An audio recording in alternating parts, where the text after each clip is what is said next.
Okay बेटा। तो इस तरह से प्रीवियस वीडियो में आपने जाना कि किस प्रकार जो बिंदु की शादी एक पागल आदमी से कर दी गई है कि नहीं, नायिका के परिवार वालों ने किया। ओके बेटा, अब आगे देखते हैं। बेरहम सास और पागल पति से बचकर वह बड़ी मुश्किल से भागी।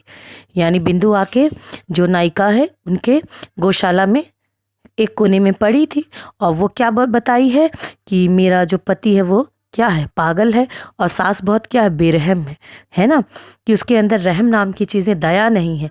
गुस्से और घृणा से मेरे तन बदन में आग लग गई। नायिका क्या बोलती है कि गुस्से और घृणा, तन बदन में आग लगना मतलब बहुत ज़्यादा गुस्सा आ जाना। ठीक है, तो नायिका बोलती कि मेरे पूरे शरीर में जैसे आग लग गई, मैं बोल उठी, इस तरह का धोखा भी भला कोई ब्याह है। और नायिका क्या बोलती है कि इस प्रकार का धोखा, ये धोखा है, कोई विवाह नहीं है, किसी का विवाह इस तरह से नहीं होता। ये तो कहते हैं ना, इंसान के साथ धोखा है।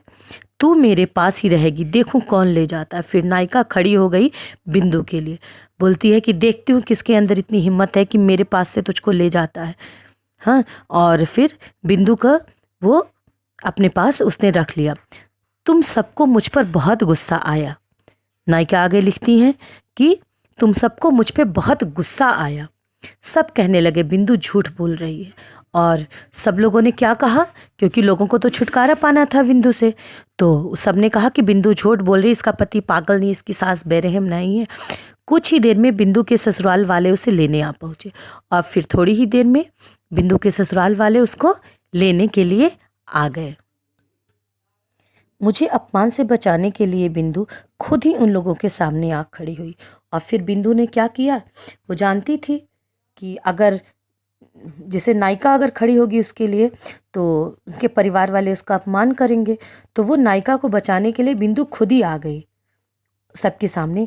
वे लोग बिंदु को ले गए और फिर उसके ससुराल वाले फिर उसको लेके चले गए। मेरा दिल दर्द से चीख उठा। और फिर नायिका बोलती, इस प्रकार की बातें देख के, इस प्रकार का व्यवहार देखकर नायिका का जो दिल था, कहते हैं अत्यंत दुखी हुआ और चीख उठा। मैं बिंदु को रोक ना सकी। नायिका है ना, खुद को भी जैसे कहते हैं ना पछता रही थी कि मैं उसको रोक ना सकी। मैं समझ गई कि चाहे बिंदु मर भी जाए, वह अब कभी हमारी शरण में नहीं आएगी।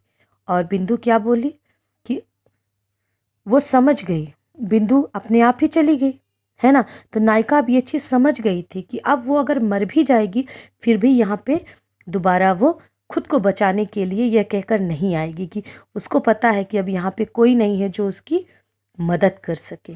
ठीक है, तभी मैंने सुना कि बड़ी बुआ जी जगन्नाथपुरी तीर्थ करने जा रही। फिर नायिका ने सुना कि जो उनकी बड़ी बुआ हैं वो कहाँ जा रही हैं, जगन्नाथपुरी जा रही हैं तीर्थ के लिए। चारों धाम में से एक धाम, जैसे मैंने बताया आपको, जगन्नाथपुरी उड़ीसा में है, तो वहाँ पे वो तीर्थ के लिए जा रही हैं। मैंने कहा मैं भी जाऊंगी। फिर नायिका ने अपने पति से कहा कि मैं भी बुआ जी के साथ जाऊंगी तीर्थ के लिए। तुम सब यह सुनकर खुश हुए और तुम सब ने जब ये बातें सुनी कि मैं जा रही हूँ तो तुम लोग बहुत खुश हुए, तुम्हारे परिवार वाले बहुत खुश हुए। मैंने अपने भाई शरद को बुला भेजा। और फिर नायिका ने क्या किया, बिंदु को बचाने के लिए एक चाल और चली कि अपने भाई को बुलाया, शरद को। उससे बोली, भाई अगले बुधवार को मैं पुरी जाऊंगी। अपने भाई से नायिका बोली कि भाई मैं अगले बुधवार को पुरी जाऊंगी, जैसे भी हो बिंदु को उसी गाड़ी में बिठाना होगा। यानी नायिका क्या बोल रही हैं, अपने भाई से बोल रही हैं कि चलिए हम अंतिम प्रयास एक बार और करते हैं और देखते हैं कि बिंदु बच पाएगी कि नहीं। आप किसी प्रकार से भी कोशिश करके बिंदु को लाके जिस गाड़ी से मैं जाऊंगी उसी गाड़ी में आप लाके बैठा देना, क्योंकि जो नायिका थी उसका बिंदु के साथ बहुत लगाव हो गया था, है कि नहीं।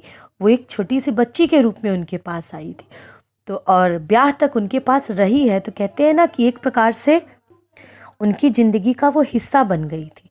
ठीक है बेटा, तो यहाँ तक हमने आपको पढ़ाया। बाकी हम लोग नेक्स्ट वीडियो में नायिका के बारे में और चीज़ें पढ़ेंगे कि किस प्रकार की वो थी, आगे उन्होंने क्या किया। ठीक है बेटा, ओके।